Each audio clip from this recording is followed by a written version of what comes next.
Homework. Animals. Question 1. Find the correct answer.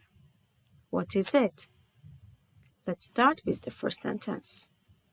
It's a large animal with a long body and big teeth.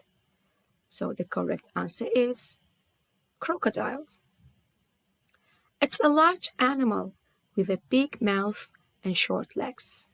So the correct answer for the second sentence is hippo.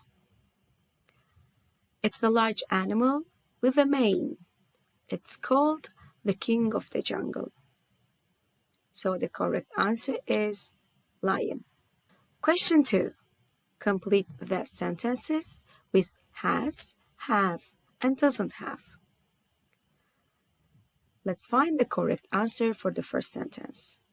It's have. Giraffes have long legs.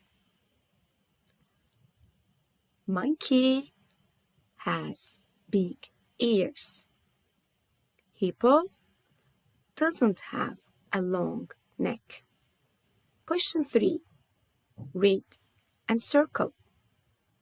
Elephants have or don't have big ears. So the correct answer is have. Elephants have big ears. Lion has or doesn't have 3 legs. The correct answer is doesn't have. Lion doesn't have 3 legs. Hippo has or doesn't have a tail. The correct answer is has. Hippo has a tail.